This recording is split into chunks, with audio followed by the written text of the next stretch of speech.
Thank you very much, Edgar, and a very good afternoon to all of you who are tuned into Digitalk this day of Friday as we normally meet here. Yes, sir. It's always a pleasure to be here, and thanks to the Digitalk TV for hosting this show.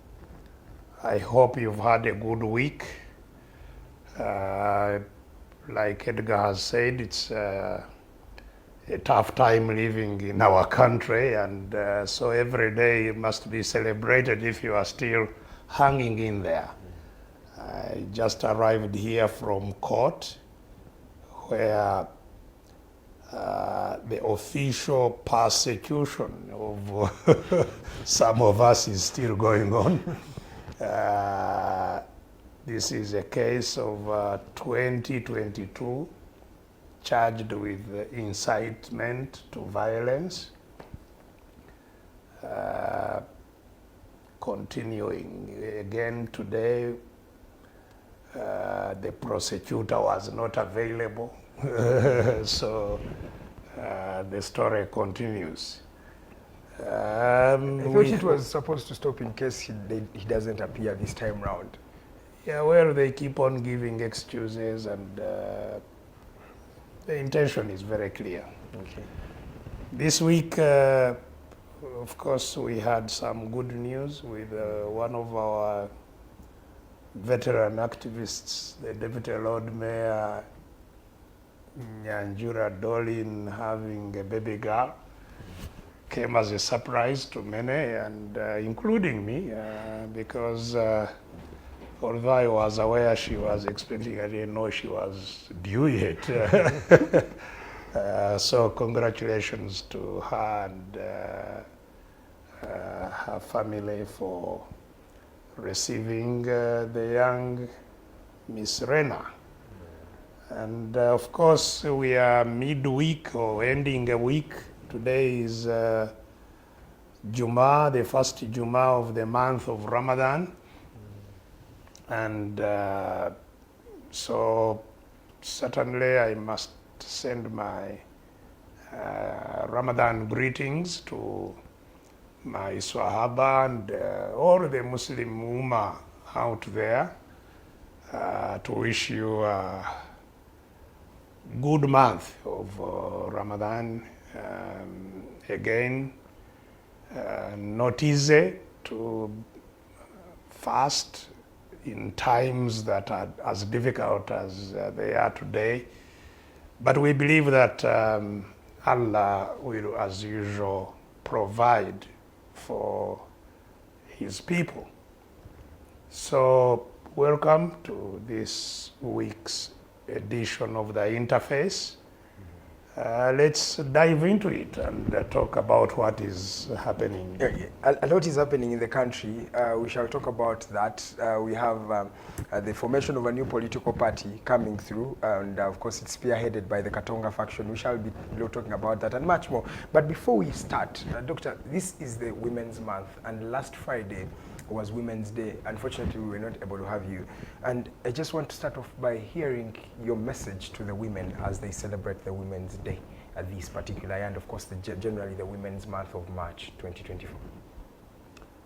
Well, I indeed must apologize that I was not available last week because, again, like I have pointed out a couple of times, this year started when we are having a lot of movements up and down, and I was again traveling last week. So I must use this opportunity to wish all the women in Uganda and indeed around the world a happy Women's Day and month, and to congratulate all our veteran women activists on continuing to pursue the just struggle for gender equality and for women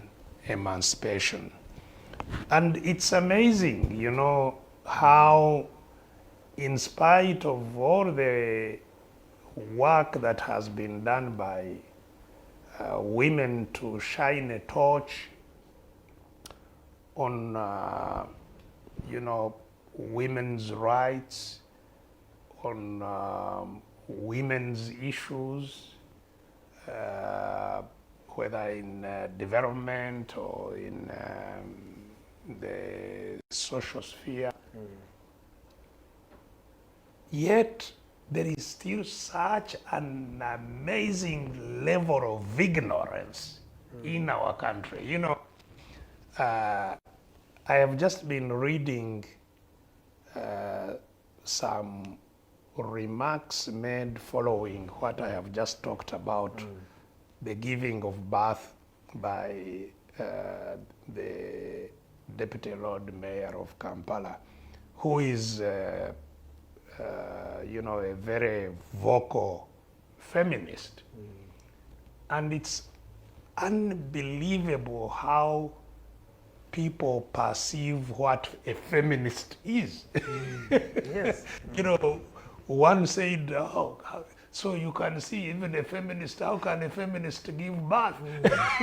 It's like feminists are They're not supposed to give birth, they're supposed to get married. They're not supposed to get married or give birth. Or, incredible ignorance.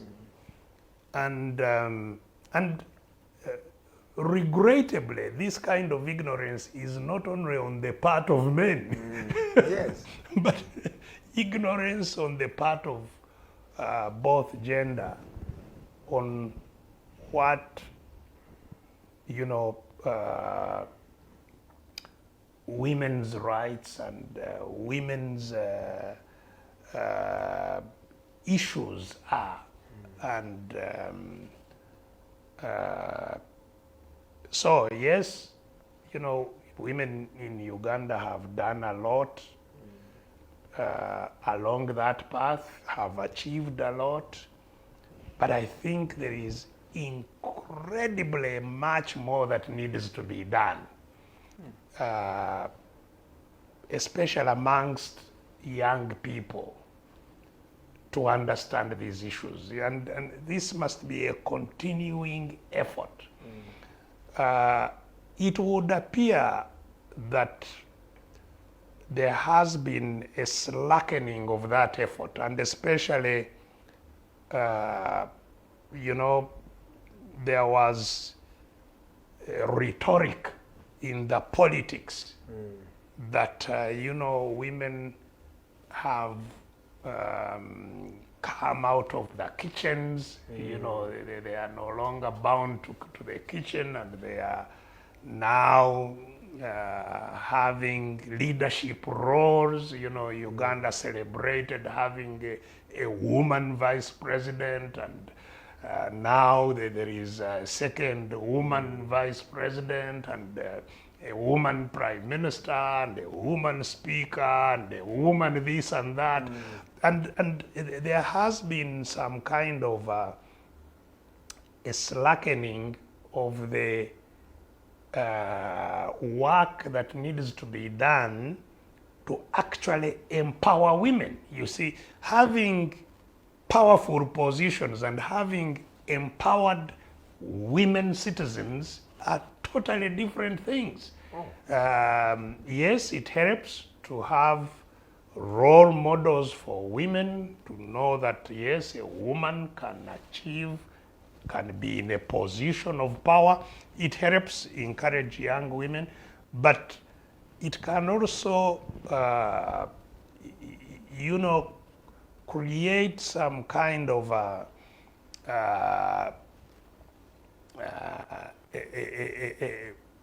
slackening of the effort that needs to be made to build empowered women. Because you see, you can be a vice president when you even know nothing about women issues. You can be a woman vice president when you know nothing about women issues.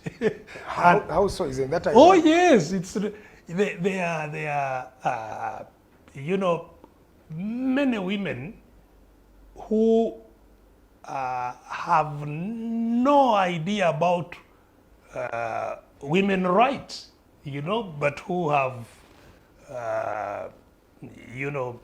gone to school and been picked by obviously men and, and put into some positions of power as, window dressing. And there is a lot of that window dressing. When we were discussing in the Constituent Assembly the idea of affirmative action for women, for example, we raised the question of using the affirmative action seats as temporary empowerment platforms for women, so that you come to the affirmative action seat, you become visible, maybe you get economically or financially empowered by higher pay and so on, and that then you should leave it immediately and go to compete with men. Yeah. That was immediately resisted by the women leaders who were in the Constituent Assembly. They said, no, that is not acceptable. So what has happened is that women come to these affirmative action seats and block them for themselves.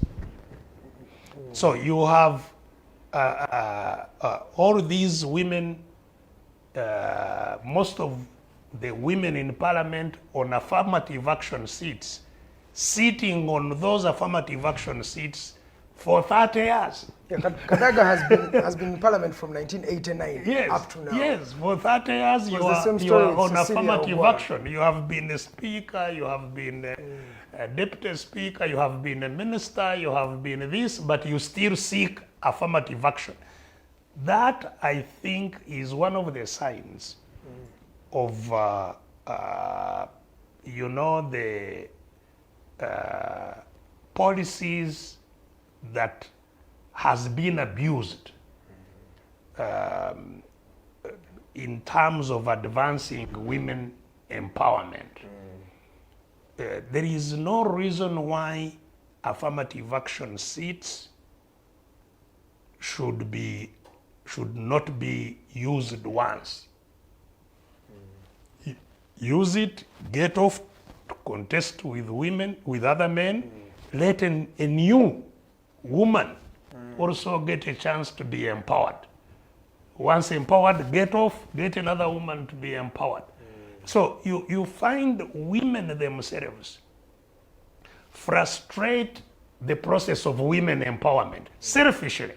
And it's that selfishness which is in all leadership that is undermining progress in our country. So, but as I have said, I think in spite of all these shortcomings, women have continued to, do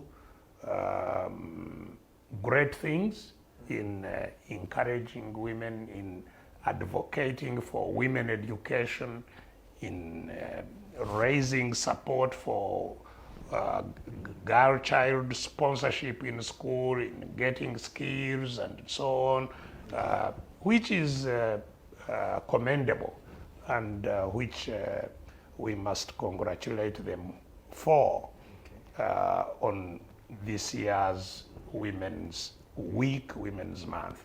Okay, thank you so much. I want to add on that, because you've literally exhausted most of the issues around the women, though the women are also corrupt these days. It's not these days, all humans. But in the past, we never thought women would be corrupt. You remember they used to say, put a woman in that position and that position will be safe because they are not corrupt. But it's becoming ironical. These days, they are very corrupt too. No, there is no scientific evidence to show that women are less selfish or less greedy. But the difference is, I think, that clearly women are more humane. And to that extent, they are more empathetic. And that is because indeed they are mothers. They feel for people and they are suffering. Okay. And I think that makes them, though equally corrupt and greedy and so on, makes them, slightly better placed to be in positions of leadership than ourselves, I think. Yeah, well elaborated. Thank you so much. 22 minutes past 12 midday. Thank you so much for tuning into the Interface Show. I'm still with retired Colonel Dr. KIZZA Besigye, and we are highlighting some of the issues that are happening in the country. Let's cross over to the August House, that is the Uganda's parliament. Uganda's parliament has a lot of stories, but before we delve into most of the stories, let's start with a new bill that was tabled in parliament by Honorable Sarah Opendi. This lady seeks to introduce the alcohol control bill that is going to be helping in regulating the consumption, the sale, the advertisement of alcohol. In her regard, alcohol is one of the most difficult problems that we are facing as Uganda. Uganda, as we speak today, ranks, I think, third or fourth as one of the most consuming countries, African countries on the continent, those that consume alcohol. Around the globe, I think we're around fifth or sixth. We are heavy consumers of alcohol, and of course many of the consumers of this alcohol have, many people think, have started to become less productive than they should really be. And of course there's a question of taxation, because these taxes or this alcohol contributes to a lot of taxation, and many people have said that their parents work in this particular field. Many of our parents are fermenters. They brew alcohol and they actually sell it, and this is also a call to very many people who are in the society, especially in villages or rural areas. Many people depend and survive on the sale of alcohol. So where does this start? And of course, where is the practicability of this particular bill? How practical can it be? Doctor, let me start from there. What do you think of this bill that has been tabled in Parliament, the alcohol control bill? Well, first of all, I have not seen the bill. Okay. I really don't know its content and intentions. But it won't be the first time that there is regulation by law of alcohol consumption. It may be recalled that during the Idi Amin time, there were strict controls. And even at that time, actually, strong enforcement attempt at stopping. There were opening hours for bars, opening and closing hours, where alcohol could be sold was more restricted, and so on and so forth. But did it stop or curb the use or abuse of alcohol? I am not sure. May have even increased it. So I don't know what the movers of that bill have considered in terms of research, in terms of what works, what doesn't work, whether they have looked at other societies in the world and how they deal with this problem. Definitely alcohol abuse is a problem. But is it a problem in Uganda? When you look at our ecosystem, is alcohol a problem? I think it is actually. But the question is what tools you need to use to deal with it. Because again, like many other things that they tend to want to jump onto the law as a tool for control. One needs to look at what drives people to alcohol, and whether you may not use other tools to deal with it than just a control an administrative fiat to say you are not allowed to drink, you are not, those administrative measures have very, very serious limitations. Because the people whom, at least from my own casual observation, tend to indulge are young people who are out of school, who should be in school but are out of school, have no employment, have no guidance, are out there idle and redundant. So, have you looked at how to deal with that problem itself? We all know that, for example, 75% of people who go to school drop out. Do we consider that should be addressed? Because if kids were in school, they would not be engaging in all these things. So how do we keep kids in school for at least until they are adults? How do we keep kids in school? Doctor, sometimes you may think this is just how a community is. But is it something intentional? Are there people who gain from the unseriousness, the drunkardness of Ugandans, that vibe, the party, the happiness, the kind of a mood that feels like Ugandans is always happy, we're always outing, we're always drinking? Is this something that is intentional? It's just a systematic issue in the community? Well, that is a big debate as to whether the almost total absence of government is intentional, or the the lack of attention to the supply of public goods and services,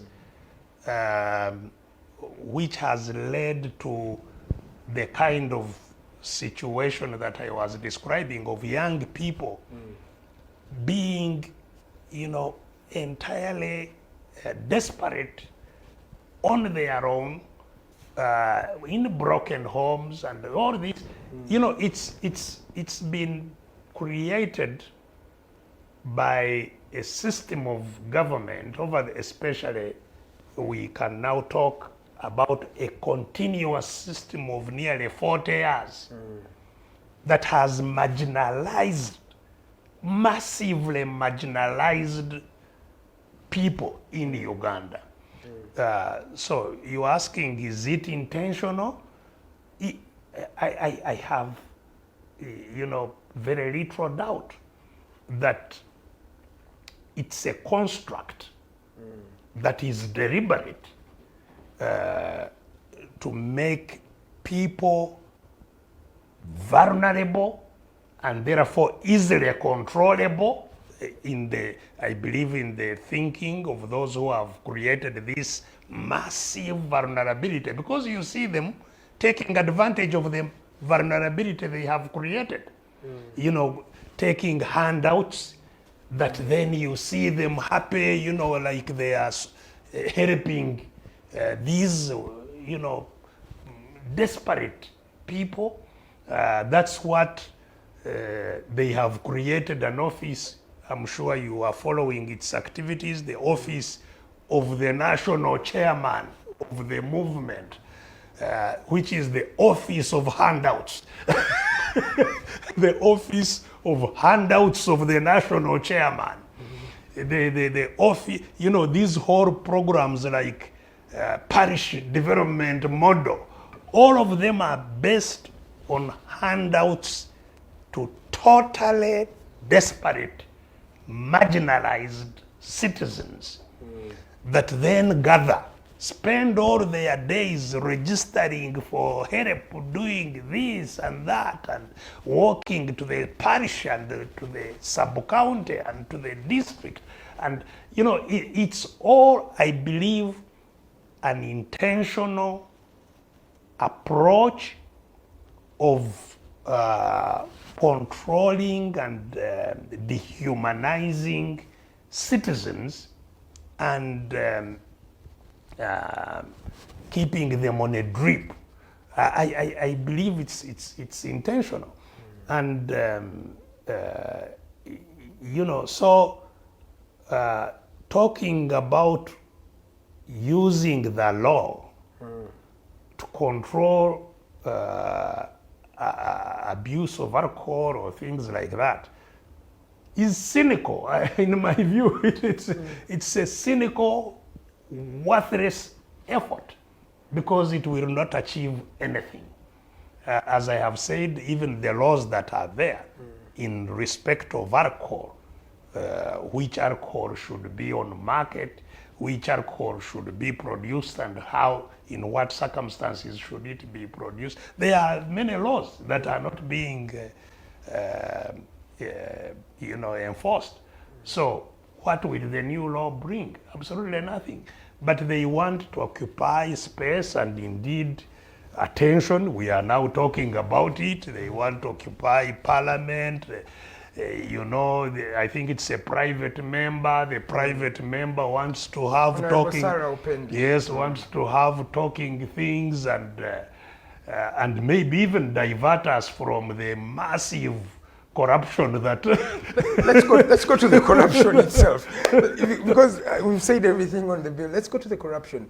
Now, the thing is, the massive corruption that has been raised by the people themselves, according to the parliament itself, is too much. Some have accepted those corruption cases.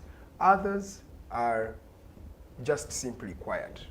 What does this speak when we have an August House, a representative of the people? When the people request for accountability, they keep quiet, and it's now business as usual. You see, it's the continuation of what I have just been describing.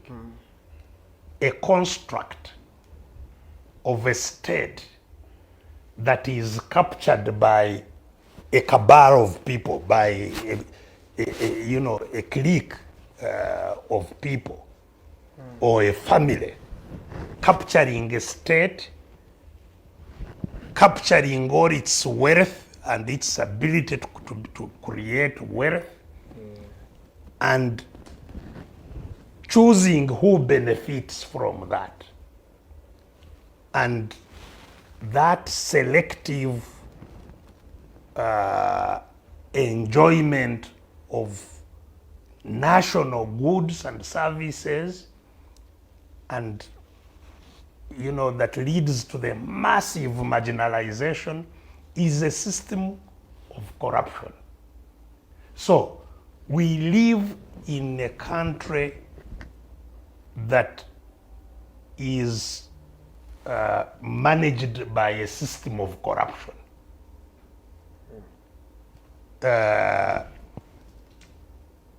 And so you cannot talk about fighting corruption, but then you are fighting the state, because the state is constructed on corruption. That's why I have been saying, you know, that if you want to go into politics, you want to go into corruption, because that's the political system is a political system of corruption. You get into a political office by corruption. You must pay tons of money to get into a political office. Whatever political office it is, you must corruptly enter it. You must corruptly stay there, because it requires you to continue paying to stay in office. Where do you get that money? Steal it. You must steal it, or give it to yourself illegitimately, like those in parliament are doing. Because parliament, and this was a massive blunder by the Constituent Assembly, to say that parliament shall determine its own terms and conditions. In other words, it will pay itself as it sees fit. That was a blank check. So Parliament was given a blank check to fill in the amounts it will consume. And, you know, we cannot talk about the abuse that has been visited on that provision. Because they, you know, and unfortunately, you know, this has happened, has, you know, now become public when all kind of sense of shame has already been drained from the whole country. There is no more shame in Uganda. You know, people feel ashamed, feel embarrassed. It's no longer there because it has been a chronic, it has been a sustained case of scandalous actions that scandal is now normal. Nobody feels scandalized anymore. Otherwise, all these people in parliament would be totally ashamed to get out of their homes. You know? Because if we were living in a normal ethical society where there are values and so on, you know, leaders, people who call themselves leaders, even ostentatiously call themselves honorables. They are honorable. They would be so, if we were living in normal society, they would be so ashamed to get out of their homes. Or in other societies, they would have already killed themselves. You know? You know, there was a joke that was moving around which was talking about what a person who is found corrupt does in different parts of the world. You know, that, you know, if he was in Europe, maybe he would resign. If he was in China, he would be hanged. If he was in Japan, he would hang himself. If he was in Uganda, he would contest for presidency. But He would contest for political office. yes, he comes for political office. And it's the reality. I know a legislator that I won't mention. That is what we have to contend with. But your people You know, are defending such that values. corruption, plunder has been normalized. Why? Because it's the system of government. We live in a country where the system of government is corruption, is plunder. You know, starting from the person at the top, you know, the most corrupt, the most, you know, person that should be in prison is the president. You know, so if you occupy the highest office when you are committing all kinds of scandals, what do you expect the other ones below to do? You know, so we live in a system built on corruption, and this is what I have been advising you know, our people who are focusing on so and so. How did you do this? How did you do this? Let's not waste time focusing on what individuals are doing. Because every individual in the political system will be having problems. So will you focus on everyone? The thing is, we must urgently consider how do we, you know, overhaul this. Then that means you need to drop the whole government. Absolutely. How do we sweep the whole rot out and recreate a country that is, livable? And this is why we have been talking about a transition.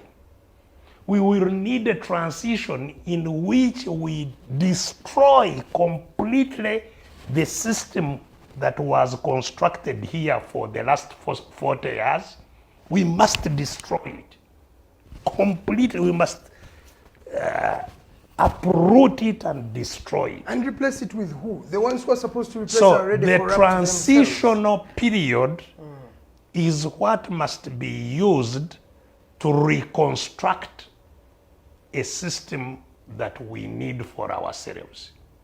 And we should be discussing those two things rather than discussing whether the speaker is so corrupt. Of course she is. Or whether Mpuga did a terrible thing to take 500 million. I think it is terrible because others.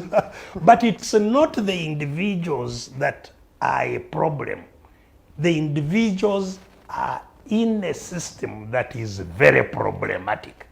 The only way you hang in there is to become a problem also. This is what people don't seek to pay attention to. It's like what we were talking about, focusing on the consequences of the problem, where the problem is massive unemployment, massive dropout of schools, who then go into drinking alcohol, and you pay attention to the drinking of alcohol, not where it has come from. That's our, they call it knee-jerk response, where you hit here and the knee jerks, because it's an automatic response. But there is what causes it, where we should focus. And what is causing all these things we are seeing in the political parties, in the churches, faith-based organizations, in the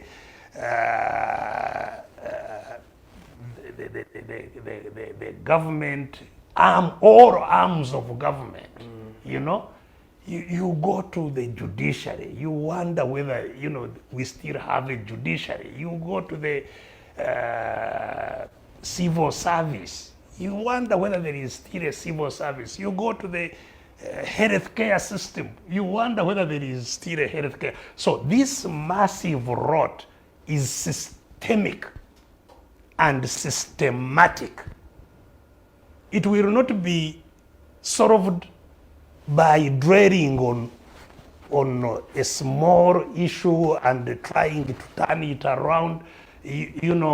That there was supposed to be a hospital in Rubowa. Of course there was supposed to be, but so has the amount of plunder that Mr. Museveni has superintended over for the last 40 years is humongous. I have been, comparing him to what Mobutu did in Congo. It's exactly the same. And it's saddening because, I lived and worked with Mr. Museveni. And he used to talk,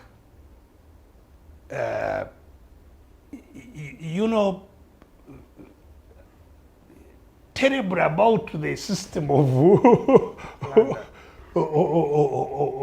opulence and corruption that was in Congo. It's unbelievable that he may be like he does always.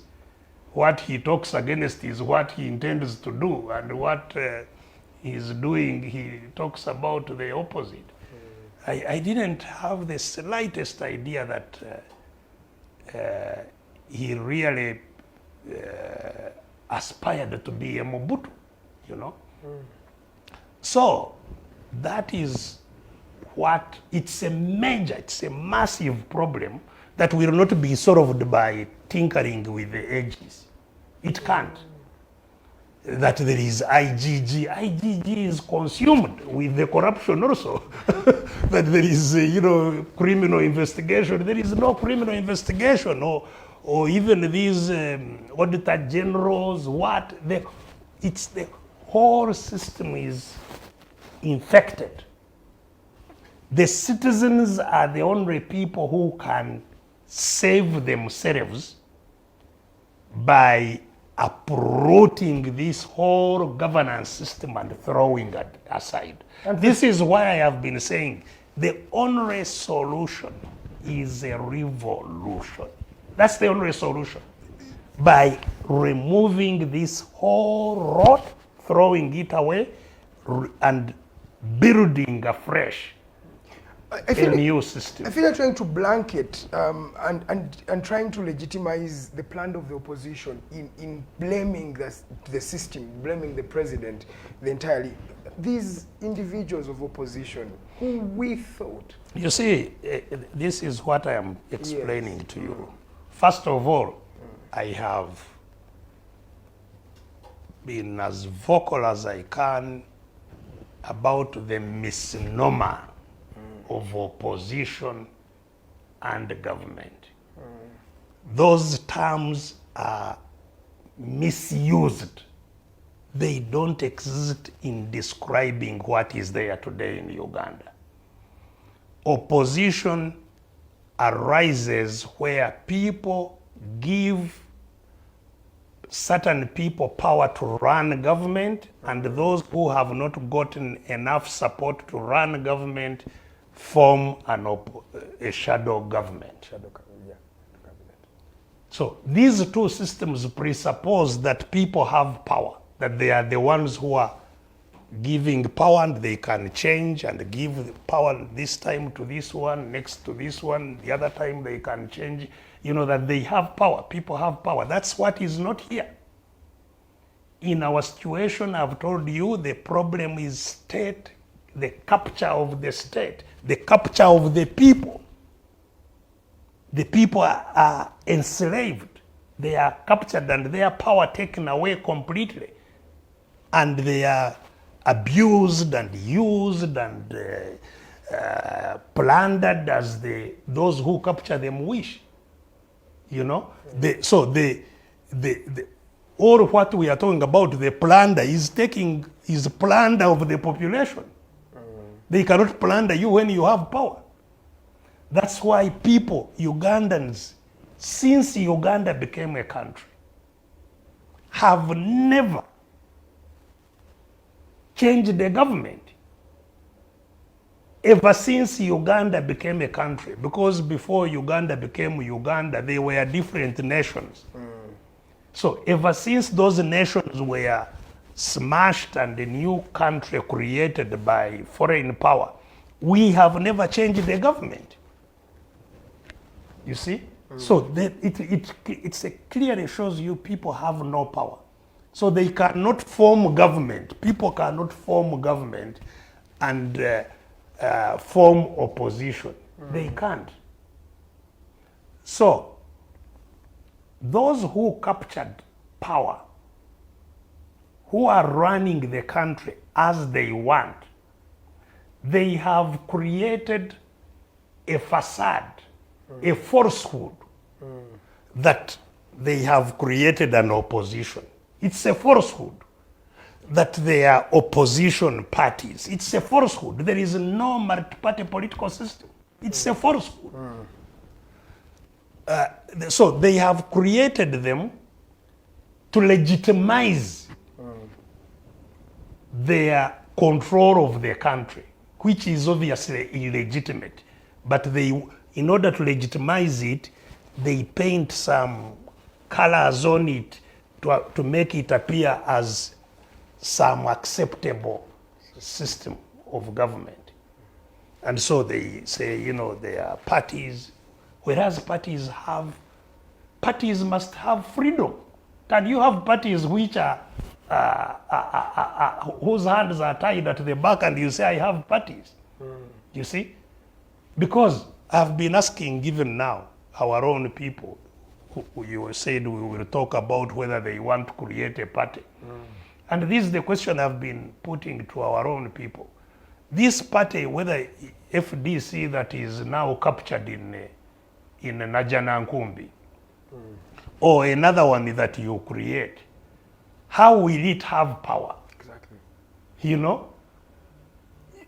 I have been seeing now all media, it's full, and I can add on my kalango for him, Mr. Muhozi, or General Muhozi, a serving officer. I think, is it today or tomorrow or the other day, will be in Masaka. And they are mobilizing the whole country to go to Masaka for him to address them. A serving officer addressing a political rally, everybody chanting he's our next president, in violation of the law and the constitution. But he can hold these rallies. No political party can hold the rally. None. They are not allowed. So you cannot talk about these as being political parties. You are becoming part of the problem if you say we have political parties. They are not there. They are falsehoods which have been created by those who captured the state as means of creating some level of legitimacy for them to continue doing what they are doing. NRM itself is not a party. It cannot be. You know, it's not. Okay. That's why anybody who maybe mistakenly thought that NRM was a political party or a public body in which they could also aspire and compete, you know what has happened to them.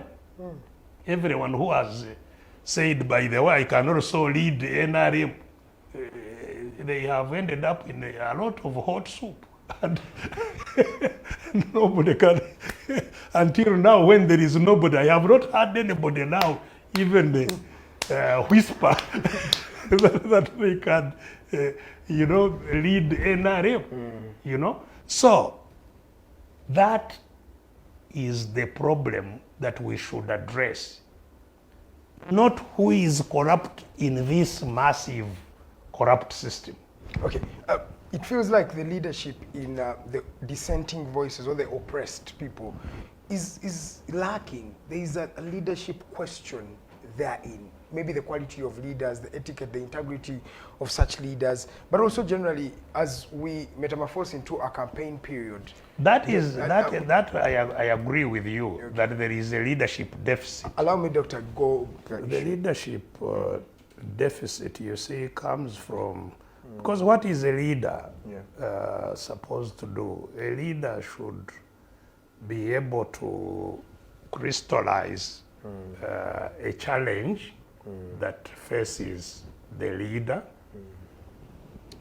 and conceptualize how to deal with that challenge,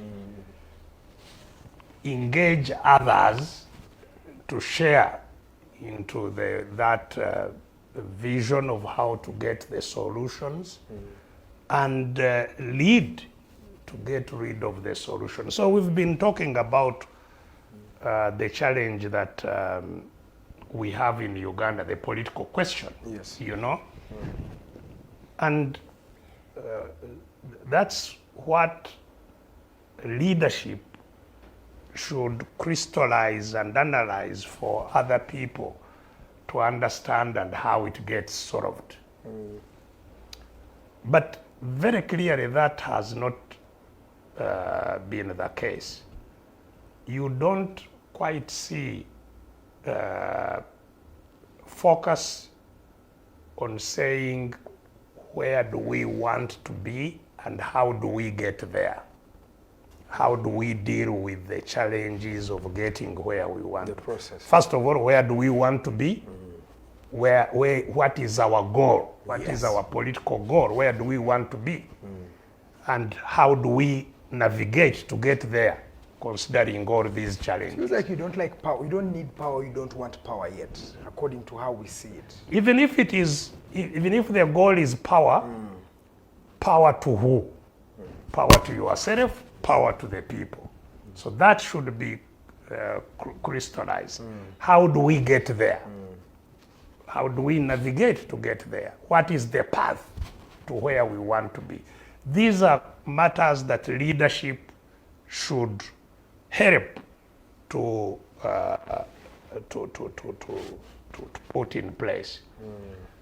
And I was saying that there is a deficit because, frankly, most of the people that we see as leaders or seeking leadership seem to be seeking leadership, not actually leadership, but management. Because there is a difference between leadership and management. Management, you manage a system that is already there. You are just running it. But leadership sort of creates the path to solutions. And most of the people you see seek to get into offices and to run the offices. They are not focusing on the massive problem in which those offices are found. Because that these offices are captured by somebody. So you go into those offices to serve an agenda that is hostile to the people of Uganda. I've been trying to engage our people, whether they are opposition or government. If you go into that parliament, or if you become a councillor, or you become a mayor, whose agenda are you going to serve?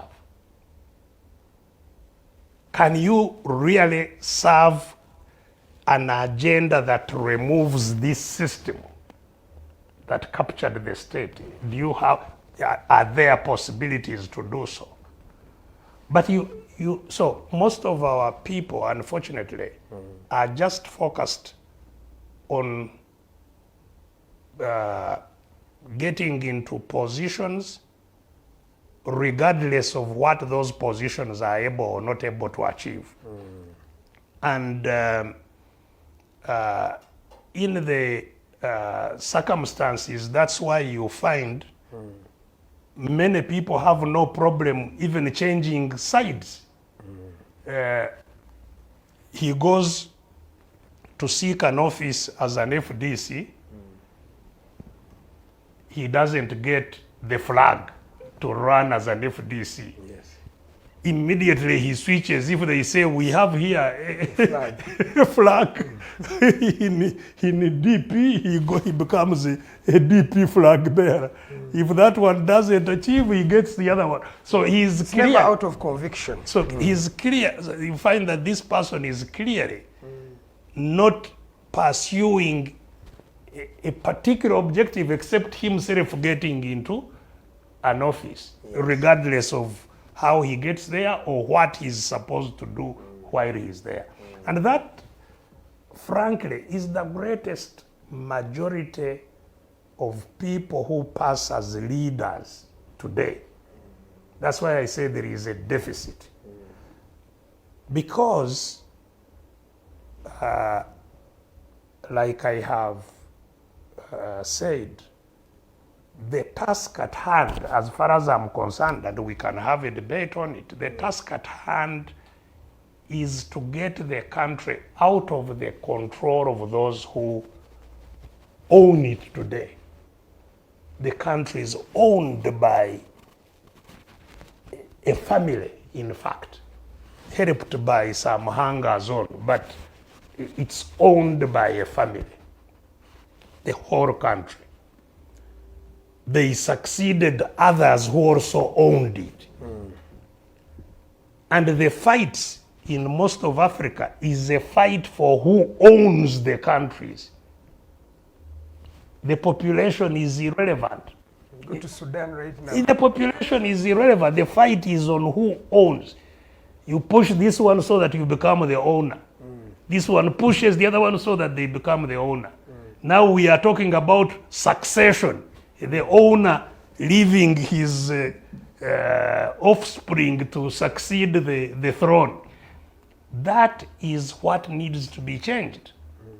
So the change must involve shift of power from control by few people to popular control. This is what I have been calling a change of sovereignty from personal or family sovereigns to popular sovereignty.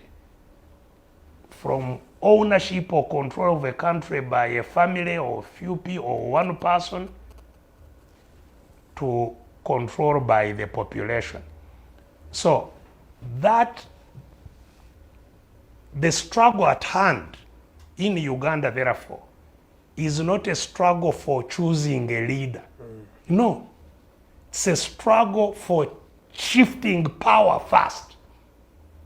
If power goes to the people, then people can choose a leader. Today they have no power to choose. They don't have a vote. This is what I have been telling our people. Yeah. Since 2016, I have been telling them, you have no vote. The whole population is disenfranchised. And we still can't get it. So that is where the leadership deficit is. We are producing leaders who would otherwise be needed to serve in a democratic system, not to fight for a democratic system.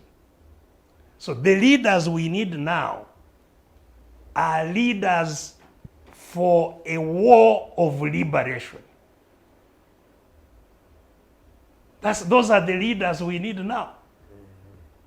You know? Okay. Yeah. Not, Musibatai, who is, just waiting to address people and to talk about policies and so on. There is no way to talk about policies here now. Lastly, on this issue, do you think you are going to achieve that goal with the problems that you are having as the oppressed? It feels like you are at your worst now. Who? As the oppressed. Are you among them? Yes.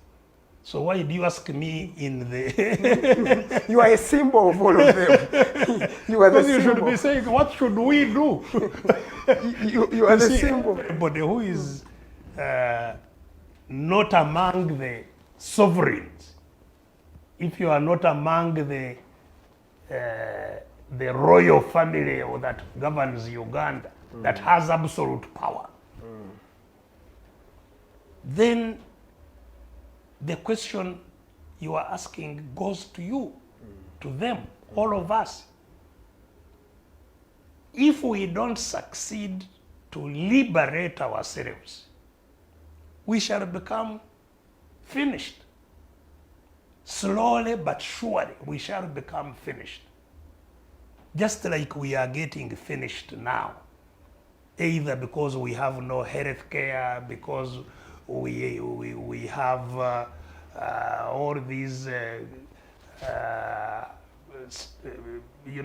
starvation going on, malnutrition and starvation around the country, people dying off slowly, all dying off from disease that they cannot deal with, or the numerous road accidents because of the terrible roads on which we move and so on. We shall slowly but surely get finished. Sad. So, this is not a question for me. It's a question for all Ugandans who aspire to live in a country in which they have power, a country in which they can share in the promises of the country, the wealth that the country has, the opportunities that the country has. If you want to share into all that, then the time to fight is now. You know, it's depressing. I was yesterday looking at some video from Tanzania where they were opening these electric trains, you know, and all this is possible for sure. In Tanzania, a lot of that has changed in the last 15 years. Yes, 10 you know? in fact. So within a short time, a lot can happen in a country. But it won't start happening unless all our wealth starts working for us. All you have here is how do we extract more from us? You know, I was reading today, they have renewed the appointment of the leader of Uganda Revenue Authority, a man called Musinguzi. Musinguzi was one of my prosecutors also at some time. He was in the security system that was prosecuting me. And they were in that article where he's being reappointed saying there has been a deficit, a shortage in the taxes they expected to raise. So now his task is to work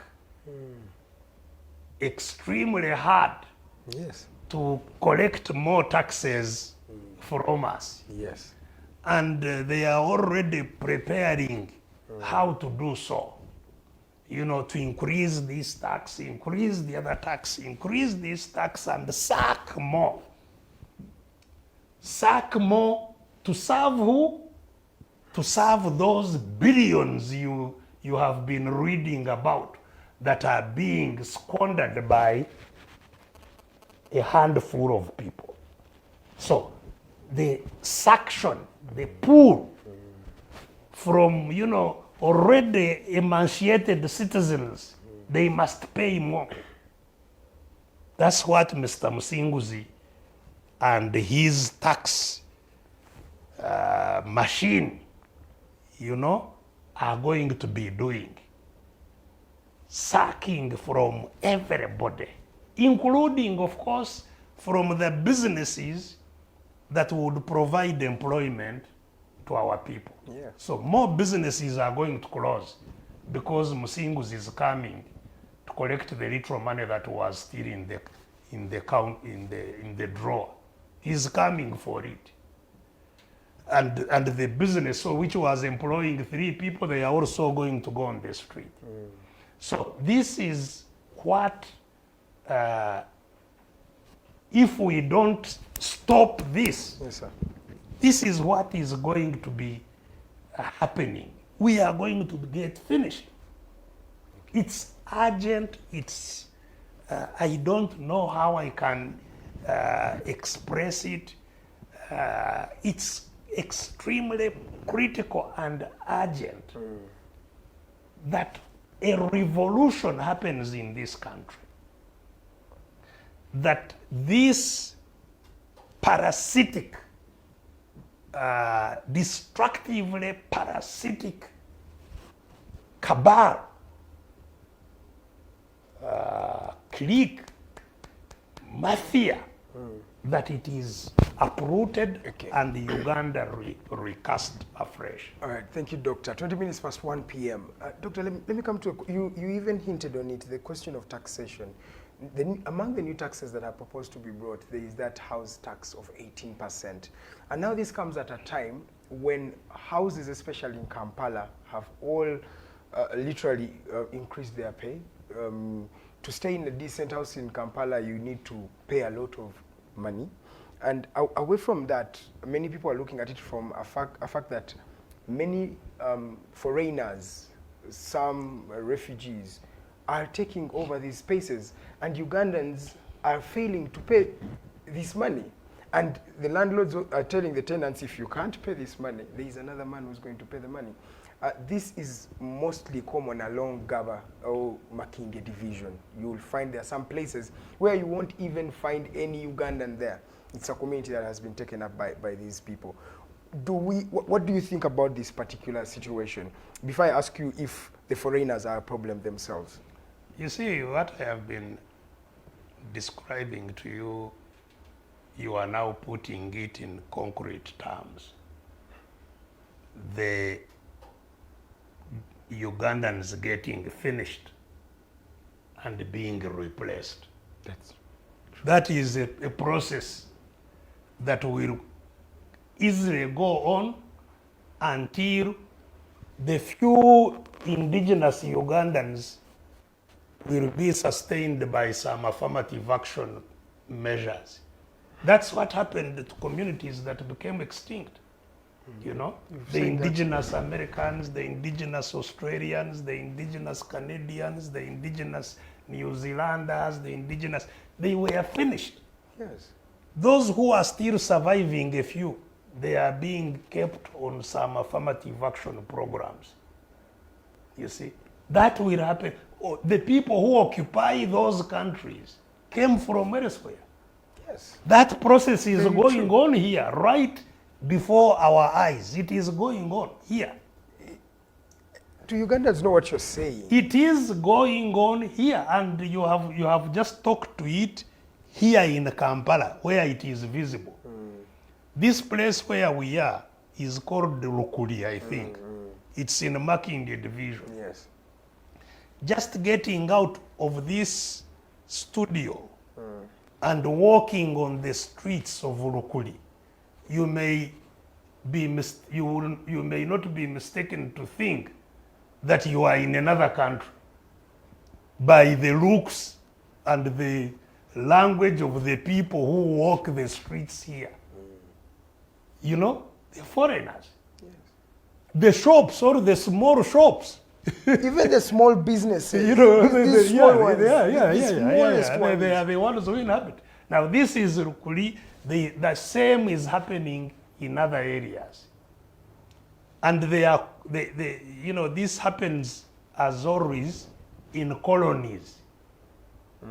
So previously, Kampala used to be colonized by Ugandan communities. You had Echifumbira, Echitoro, Yes.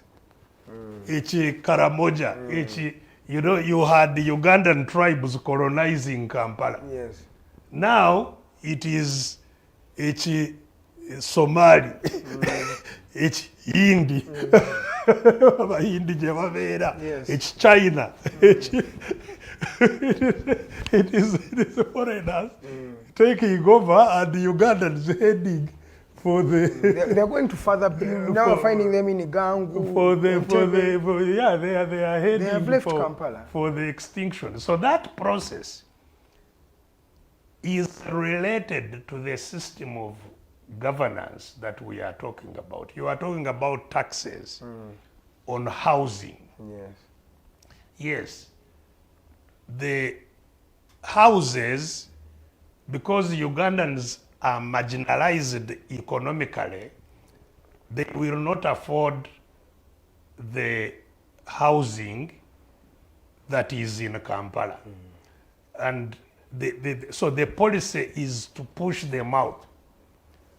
You saw how Naguru, where there was low-cost housing, the Naguru, Nakawa estates were all erased on the pretext that an investor was coming to build a city there. Of course, we now know that they are sharing the land amongst those same usual suspects. The land here, which used to have the railway estates, and the land which used to be in Ruzira for, where a lot of people could. All these lands have been taken over and they are creating accommodation for different type of people. The schools which were for ordinary people, Shimoni, was removed and taken somewhere so that different people can come there.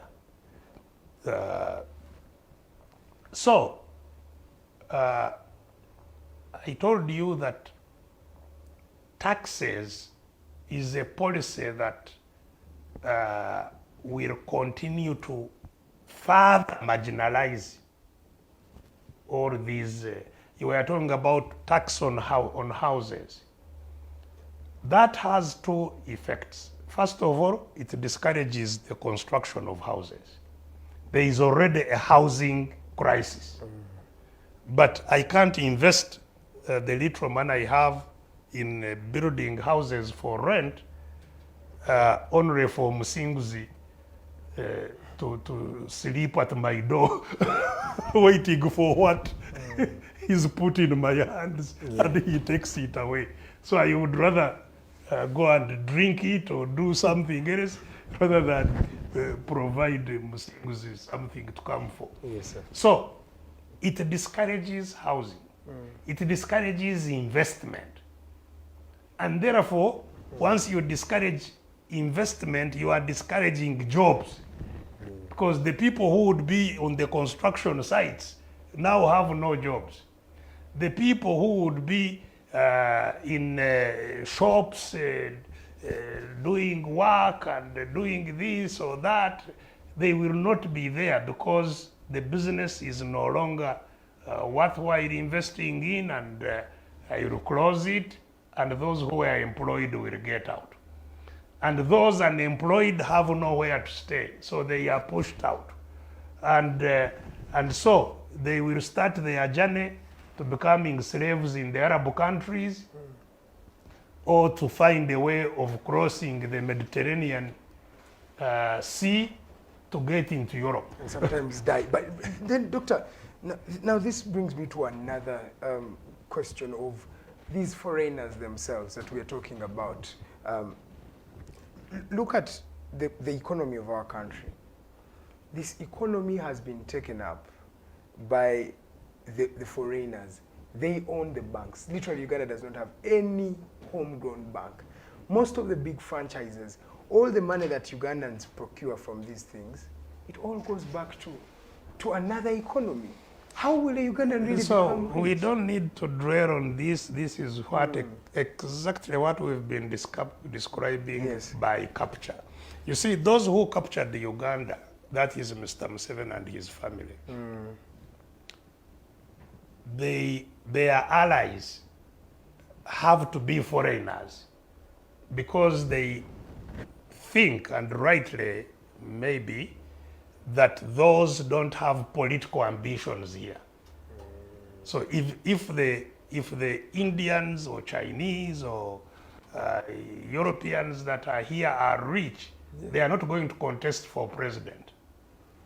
But if you, Edgar, become rich, then you start questioning whether he's governing you well or not, and whether you should not replace him.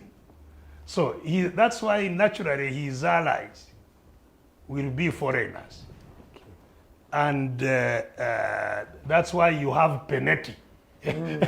Penetti marketing coffee, marketing tea, marketing what, and they want to build hospitals, and they want, and not to build hospitals even with their money, but with our money, and so on and so forth. Yes. So that is the structure of the state capture.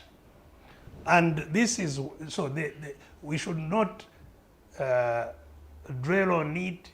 I have already said that the only way to get out of this whole process of extinction for us is to fight today, to create a change of system. In other words, to carry out a revolution Yes, sir. is an imperative. We will not get out of this softly, no. Okay. We have to fight and break out of captivity. Okay. 30 minutes past 1 p.m. Thank you so much for tuning in, all of you that are tuning in right about now. We have 30 minutes to end this particular show. And of course, I have a couple of messages coming through. Allow me first to read a few of those that Mutamba Timothy Nayebare, I wish you appear on ballot paper 2026, my president. He has talked about that before. Kwehayo Vernon, congratulations to Kampala Iron Lady. Nyanjura, congratulations. Then Stella Nyanzi says, we welcome our baby girl. Congratulations to Doreen. Tatina, Wama teach us feminists are human beings, not animals. Feminists are human beings, not machines. We must continue teaching about the struggle for women's rights. Thank you so much, Stella Nyanzi, for watching us. Ian Asimwe, we own KIZZA Besigye. Kano, Besigye Holic says, Kano, the systematic rot is a policy designed by Genome 7. He thrives on a broken government because at the end he becomes the government and organs of the government. Then Charles Wanga says, we live in a country where corruption and plunder is a system of governance. Kwehayo Vernon says, Doctor, I request you to give a piece of advice to RDCs who are working for the government and evil to citizens on behalf of their bosses. The same big boys are crying for the public, including Mr. Eric, who announced a ginger out of bounds for opposition. He will answer that. Wile Mateo, you're watching. Kano-Ugandans have never tasted the sweetness of people power. They will therefore not appreciate your assertions that Ugandans have no power. You can't know the goodness of what you have never experienced. That is what this gentleman says. Peace Asingwide, Dr. KIZZA Besigye, what is your take on Mr. Museveni's series of deception to Ugandans and the world at large?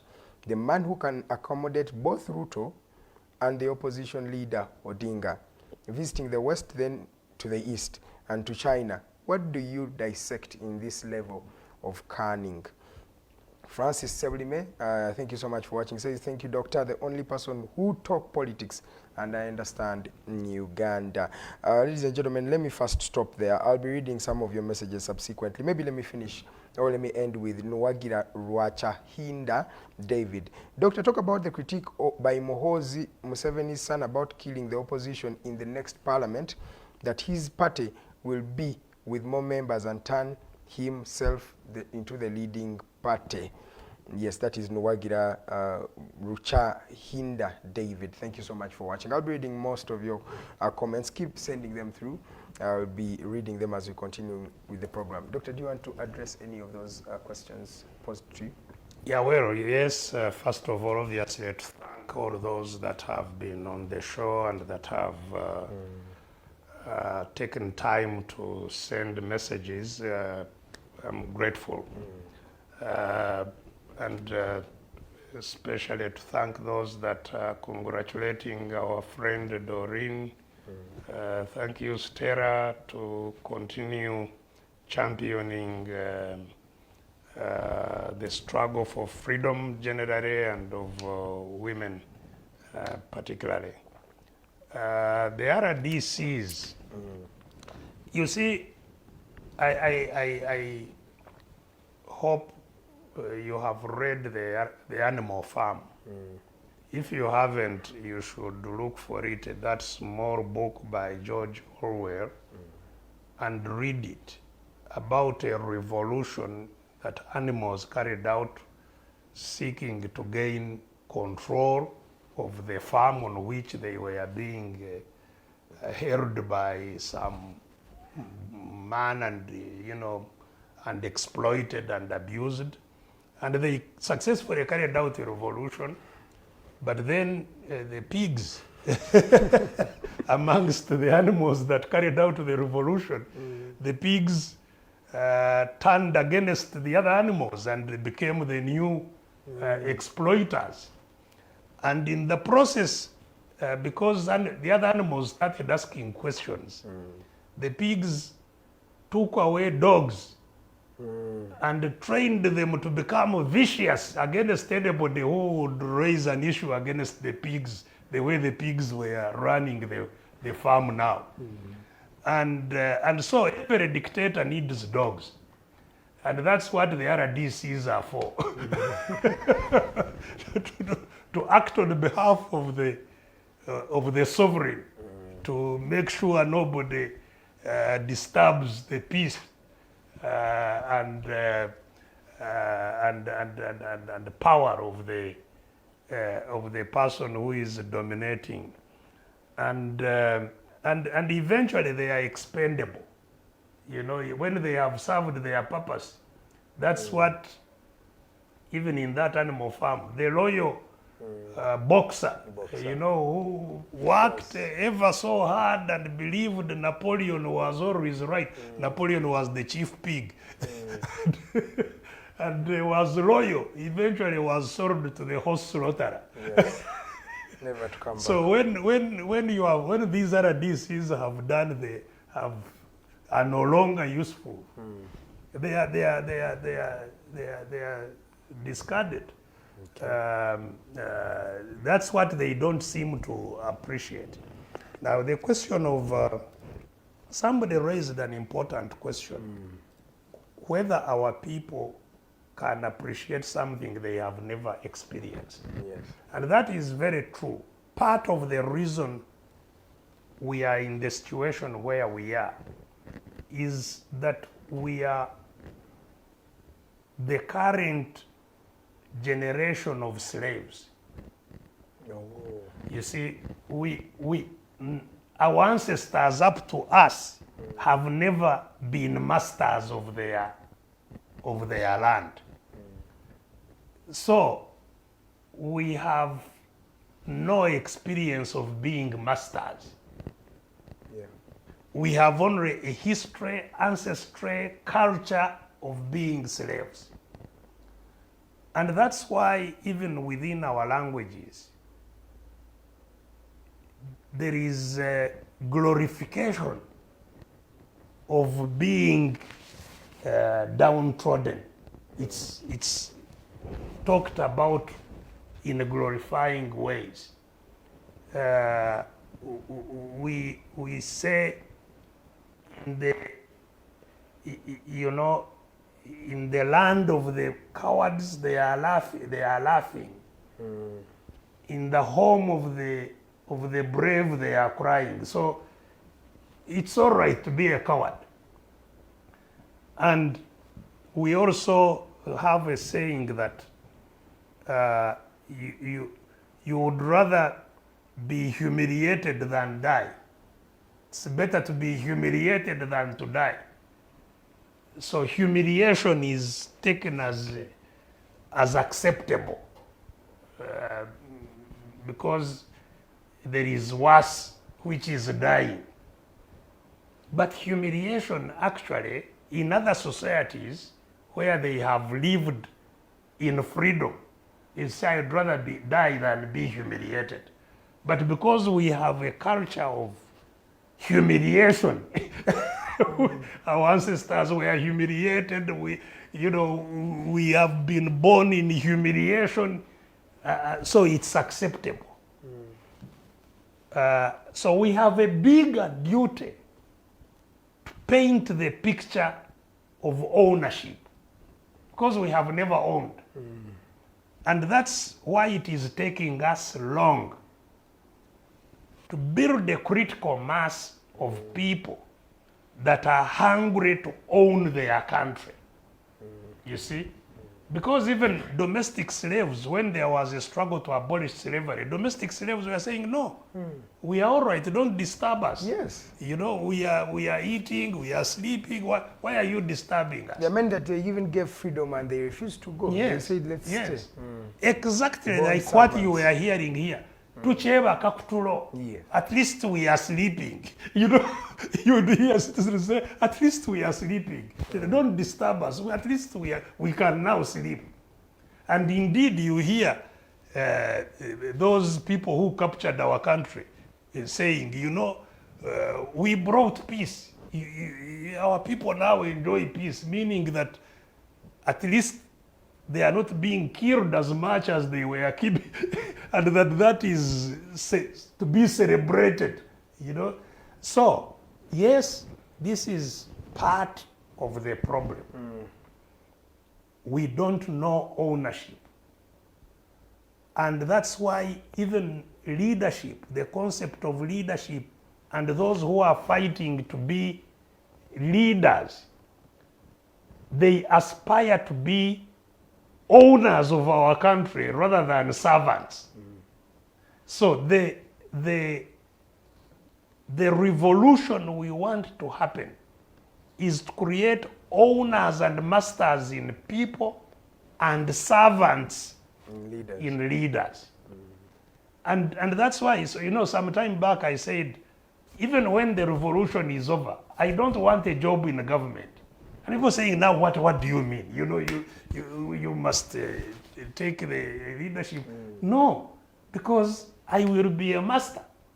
I will be among the, I will be a boss. Yes, I will employ servants to serve me. Why should I again, having fought and suffered so long, why should I be a servant? Yes. So that is an important thing. Okay. Somebody was seemed mesmerized by Mr. Museveni hosting Ruto with Odinga and maybe working with the Russians and the Americans at the same time. You see, there are struggles at two levels. As I have said, the first level is to become citizens and have citizen power. To have citizen rights. To own, citizen means the owner of our country. That's the first struggle. But the second struggle, which is not any less struggle, is how we fit in with other countries and powers in the world. And let's make no mistake, Mr. Museveni, as indeed all his predecessors, have been linked and been servants of foreign powers. And no doubt about it, you know. And to think that Mr. Museveni is has some bravado of playing or every is not understanding, because just like all other Africans, they are just pawns also of foreign powers. That's why they are called, taken by, you hear, India Africa Forum, and they collect all of them to go to India to be addressed by the head of India. Then the next day they are taken to Japan Africa Forum. Then they are taken to Russia. They were in Russia the other day, Russia holding an Africa Forum for all these heads of state. France, Africa, you know, so they are internationally. And that's not a matter that each country can resolve. No. We need a collective of African patriots or African nationalists. And nationalists are not just by, sloganeering like Mr. Museveni does with his 4 principles of NRM, patriotism, nationalism, I don't know, Pan-Africanism, I don't know. These are not, and that he has patriotism classes. These are not about, politicking with those terms. No. First of all, we must have an internally free country. Yeah. The free country that Uganda becomes must then interact with other free nations. The problem is that most of Africa does not have free nations. So we have to first of all liberate. As you conclude. Yes, we have to liberate the country. Yes, sir. The liberated country must link up with other liberated countries of Africa to liberate the whole continent and form a collective that can then relate with the other strong powers of the world. Okay. That is a process that hasn't yet begun as we talk. Yeah. And lastly, I think in a minute or two. the last issue that was raised was about the Muhoozi formation, which is now commonly called Pirau, becoming the next opposition. I'm sure that is an interesting scenario they would like to see. So that even now the opposition is increasingly the loyal opposition, opposition that answers to Museveni. Ceremonial. Yes, that answers to Museveni. You can see the election in Dokolo now. You find most of the candidates there are Museveni's candidates, whether they are putting on blue, green, they are all his Bazukuru, from which he is choosing one.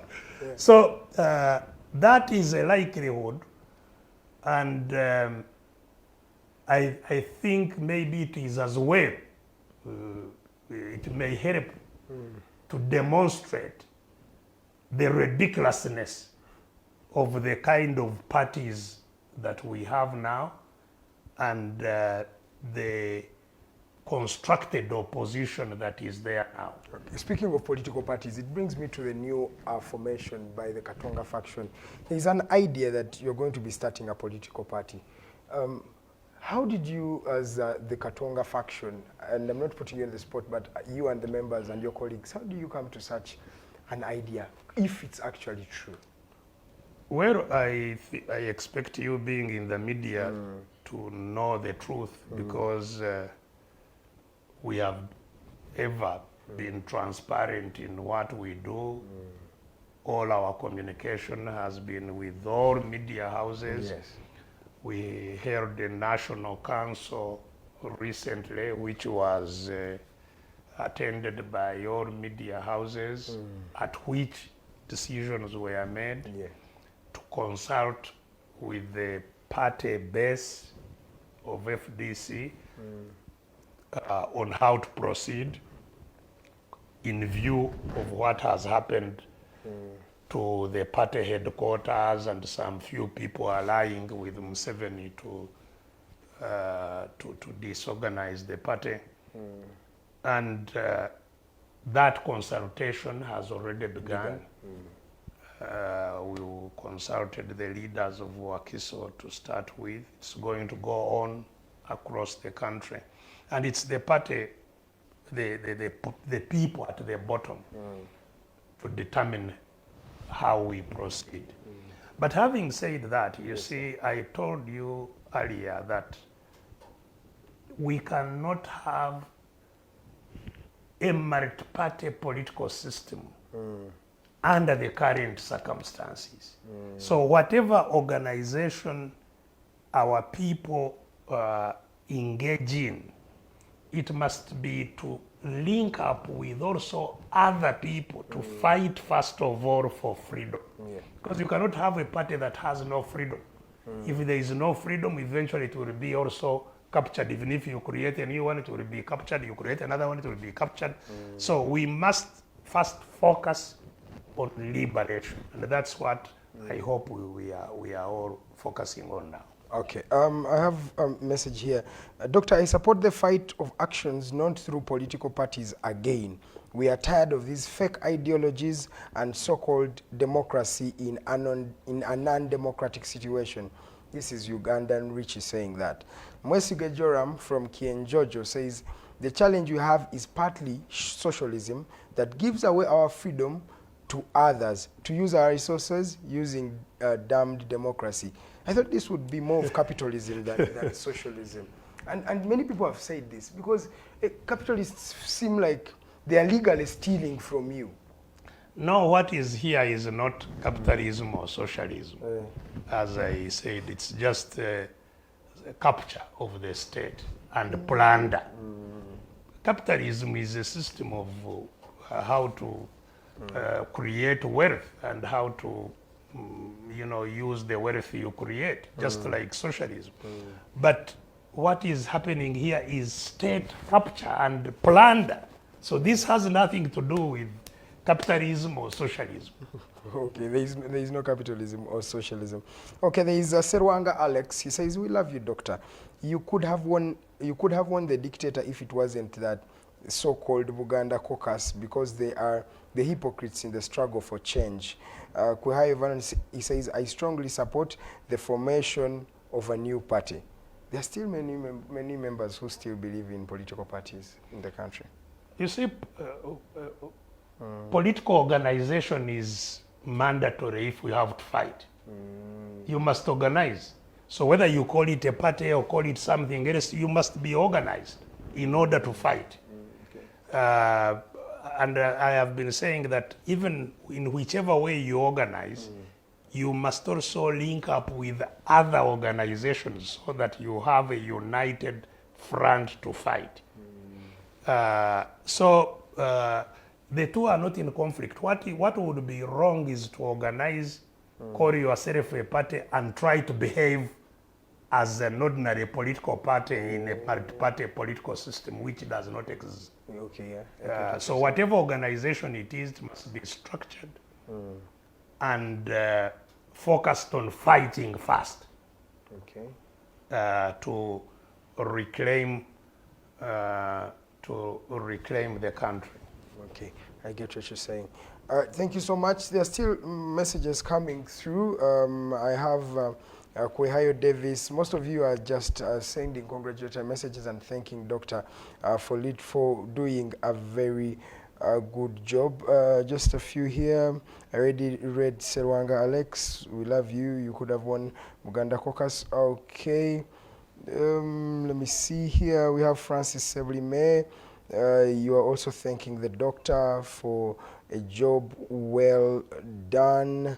Let me see. Asimwe also thanking Mazima, Dr. KB. All right, thank you. All of you mostly are thanking the doctor for a job well done. Doctor, as we come to the end of this. Yes, as we come to the end of this, I heard someone saying there, you would have succeeded. The problem was Buganda caucus. Yes, Buganda caucus. We have to be extremely careful because the sure way to remain captives is to allow anybody to divide us. Okay. And all people who capture states or nations or dominate others, they develop skills, high level of skills of dividing those they are dominating. Because they are few, they must not allow those they dominate to work together. Okay. Because if they work together, then they are finished. Okay. And, in fact, I even think that the debate about corruption and the way it has been applied has definitely a hand of the junta in trying to use it to divide those they dominate. Okay. So we must very scrupulously avoid issues that cause artificial divisions. And these are usually a tribe. They are usually parties. Say, you know, this party is better than the other one. This one is a problem, and or regions or religions, and so on and so forth. We have to be extremely careful to remain united and to build greater unity to free ourselves. Okay, thank you so much, Mr. Zambali Blasio Mukasa, watching us, one of our colleagues in the media. Doctor, give us your parting shots as we come to the end of this particular discussion. Well, once again, to thank all of you who continue to become our audience and to contribute views and ideas to us, those which are read and those which are not shared, but we read them and they help enrich the conversation. So thank you so very much. Secondly, to really indicate or underscore the urgency with which all of us need to act to get out of the quagmire of the mud in which we are stuck, and the need for each and every one of you to be active in that struggle. And I have said that there are two things that are critical immediately. First of all, to get everybody to understand the problem and the urgency with which we need to solve it. But secondly, to organize so that we can have concerted action, so that we can act together against those who are dominating us. So wherever you are, please create blocks of people that want change, regardless of which, whether they are NRM, whether they are FDC, create blocks of those who want change. And together, let's coordinate to say enough is enough. We are moving around the country. We shall be reaching out to you wherever you are in the country. First of all, to consult with our leaders, but secondly, to talk to the people, to the population. We know that, as usual, they will try to obstruct us, and if they do, be prepared to resist, because without resistance, we shall not get where we are going. Thank you very much. I wish you a wonderful week ahead. And to our Muslim brothers in the fasting period, Assalamu alaikum wa rahmatullahi wa barakatuh.